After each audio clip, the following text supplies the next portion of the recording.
500 MCQ suggestion বই থেকে 12 অধ্যায় থেকে এই পর্বে আমরা কিছু এমসিকিউ প্রশ্ন সমাধান করব। প্রথম প্রশ্নটা একটু খেয়াল করি, জেনারেটরের কাজ কি? জেনারেটর আমরা কি কাজে দেখা যায়? আমরা দেখি বিদ্যুৎ চলে গেলে জেনারেটর চালিয়ে বিদ্যুৎ সাপ্লাই দেওয়া হয়। তাহলে জেনারেটর কি করে? জেনারেটর মূলত হচ্ছে যান্ত্রিক শক্তিকে তড়িৎ শক্তিতে রূপান্তরিত করে। তাহলে এই ক্ষেত্রে অ্যান্সারটা হচ্ছে গ।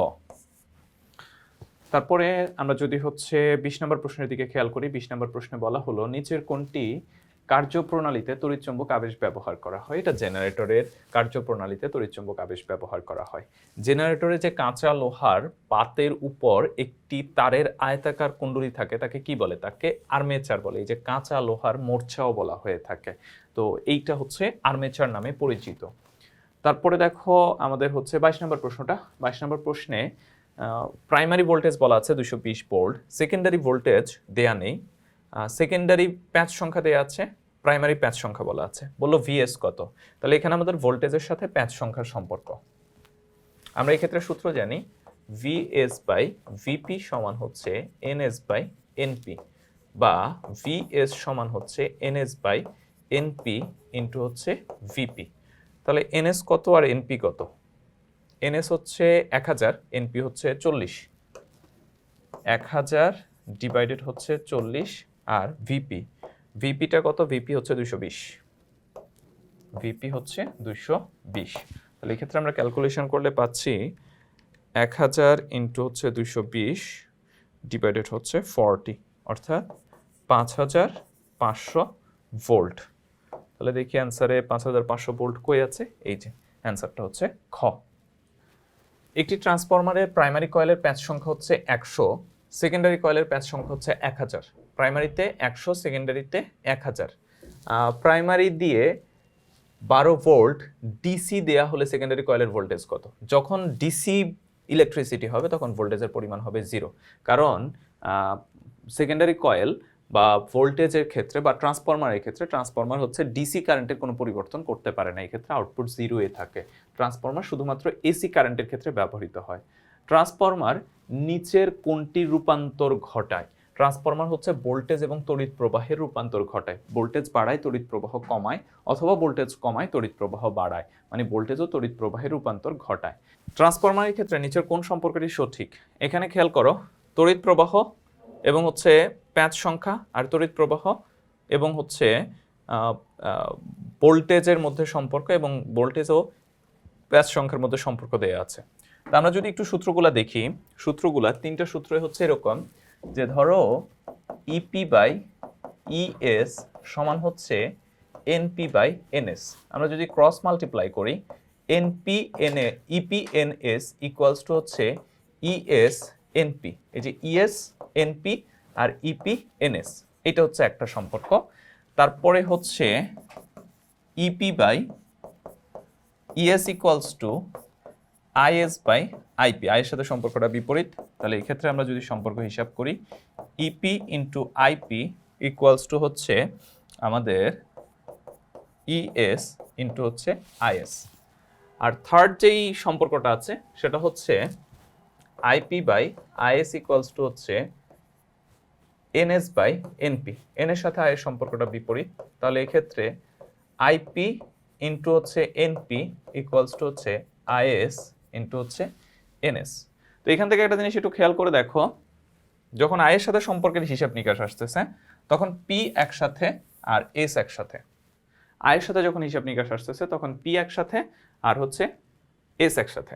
আর অন্যদিকে এন এর সাথে ই এর যখন সম্পর্ক আসতেছে তখন এক পাশে পিএস, অন্য পাশে হচ্ছে পিএস, মানে বিপরীত হচ্ছে। তাহলে চলো আমরা দেখি অপশন আমাদের কাছে কোনটা দেয়া আছে। এই যে আমাদের কাছে আয়ের সাথে যখন হিসাব, খেয়াল করে দেখি, আয়ের ক্ষেত্রে আমরা বলেছিলাম এক পাশেই থাকে। এখানে দেখো এক পাশে নাই, এখানেও দেখো হচ্ছে এক পাশে নাই। আর আমরা বলেছিলাম হচ্ছে এন এর সাথে যখন সম্পর্ক হিসাব আসে তখন হচ্ছে বিপরীত হয়ে থাকে। তাহলে এই যে দেখো এখানে ইপি ইন্টু এনএস আর এখানে হচ্ছে ইএস ইন্টু এনপি, এখানে কিন্তু আবার একসাথে দেওয়া আছে। তাহলে এই ক্ষেত্রে অ্যান্সার হবে কি? ঘ। মানে আমি তোমাদেরকে এই যে অপশনটা এটা কিভাবে তৈরি হলো সেটা তোমাদেরকে এইখানে হচ্ছে দেখিয়ে দিয়েছি, এই যে এই সম্পর্কটা।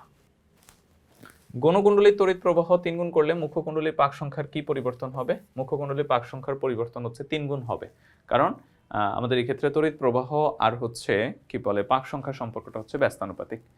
নিচের কোন যন্ত্রে যান্ত্রিক শক্তি থেকে পর্যায়বৃত্ত প্রবাহ উৎপন্ন হয়?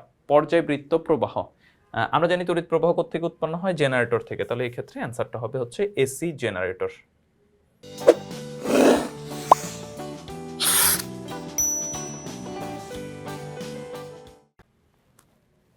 28 ক্ষেত্রে দেখো, উপর্যুক্ত গৌণকুণ্ডলীতে রোধের মান কত?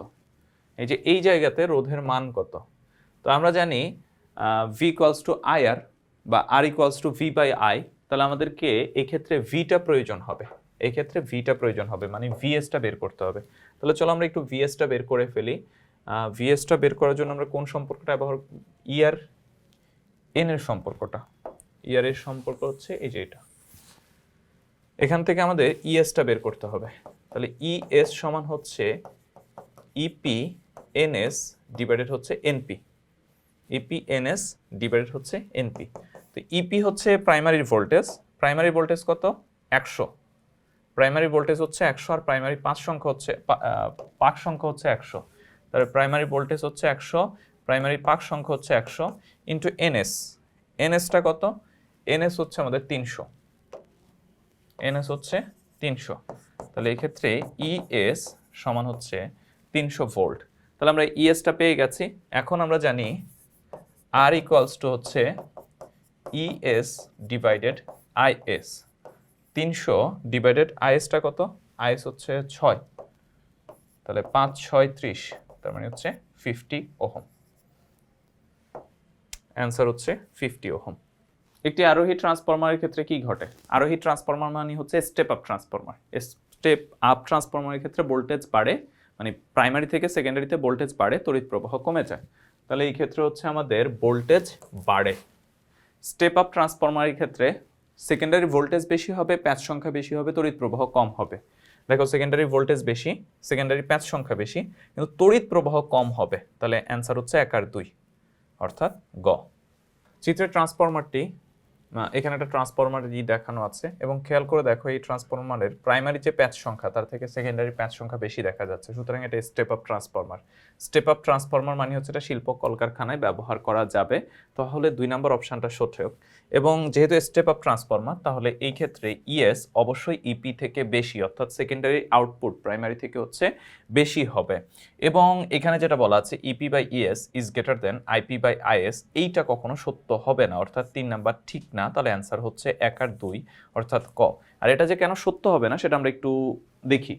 ধরো আমরা একটা ট্রান্সফরমার ধরলাম যার প্রাইমারি পাক সংখ্যা হচ্ছে 10, সেকেন্ডারির পাক সংখ্যা হচ্ছে 100, প্রাইমারির ভোল্টেজ বললাম 20 আর সেকেন্ডারির ভোল্টেজ বললাম হচ্ছে আমাদের প্রাইমারির তড়িৎ প্রবাহ বললাম হচ্ছে 5। এখন আমরা সেকেন্ডারি ভোল্টেজ বের করতে চাই, তাহলে NS by NP into EP, এখান থেকে আমরা পেয়েছি হচ্ছে 200 ভোল্ট। সেমভাবে আমরা সেকেন্ডারি তড়িৎ প্রবাহ বের করলাম, যেটা আমরা পেয়েছি হচ্ছে 0.5 অ্যাম্পিয়ার। এখন আমরা যদি হচ্ছে প্রাইমারি ভোল্টেজ আর সেকেন্ডারির ভোল্টেজের অনুপাত করি, তাহলে সেটা হচ্ছে 0.1, আর হচ্ছে প্রাইমারি তড়িৎ প্রবাহ আর সেকেন্ডারি তড়িৎ প্রবাহের অনুপাত করি, তাহলে সেটা হচ্ছে কত? 10। মানে প্রাইমারি ভোল্টেজ আর তড়িৎ প্রবাহে, প্রাইমারির ভোল্টেজ আর সেকেন্ডারি ভোল্টেজের অনুপাত কোনো সময় প্রাইমারি তড়িৎ প্রবাহ আর সেকেন্ডারি তড়িৎ প্রবাহের অনুপাতের থেকে বেশি হবে না স্টেপ আপ ট্রান্সফরমারের ক্ষেত্রে। তাহলে আমাদের এই ক্ষেত্রে যে অপশনটা দেয়া আছে সে অপশনটা ঠিক না, অর্থাৎ অ্যান্সার হচ্ছে 1 ও 2 মানে ক। এরপর দেখো নিচের উদ্দীপকের আলোকে 3334 নং প্রশ্নের উত্তর দাও। এরপর দেখো একটি ট্রান্সফরমারের প্রাইমারির কয়েলের পাক সংখ্যা বলা আছে 550, সেকেন্ডারি পাক সংখ্যা বলা আছে 125। সেকেন্ডারি কয়েলের পাক সংখ্যা বলা আছে হচ্ছে 125। প্রাইমারি কয়েল দিয়ে 220 ভোল্ট এসি দেয়া হলো, সেকেন্ডারি কয়েলের ভোল্টেজ কত? সেকেন্ডারি ভোল্টেজ বের করতে বলা হয়েছে।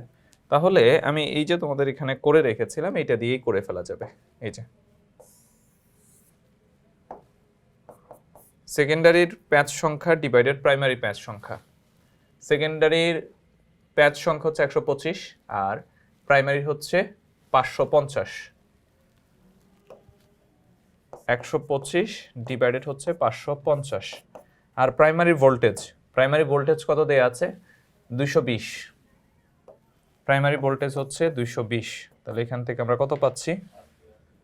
125 ইন্টু হচ্ছে 220 ডিভাইডেড হচ্ছে 550, অর্থাৎ 50 ভোল্ট। তাহলে অ্যান্সার হচ্ছে আমাদের 50 ভোল্ট।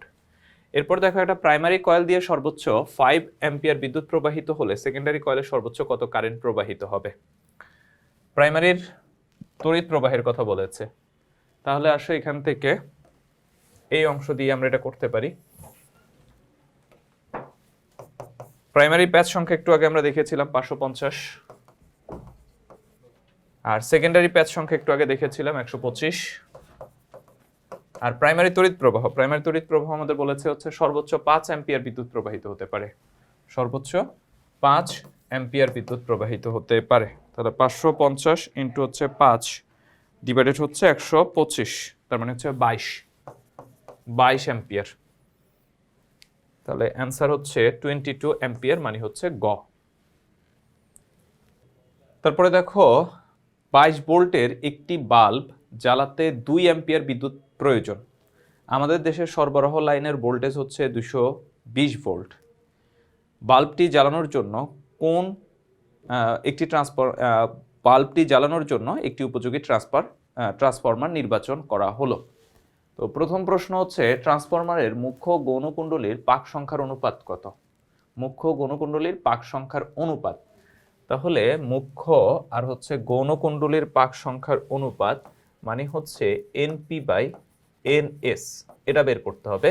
আমাদের কাছে অপশন দেয়া আছে হচ্ছে কি, অপশন দেয়া আছে আমাদের কাছে 22 ভোল্ট আউটপুট এবং 220 ভোল্ট হচ্ছে ইনপুট।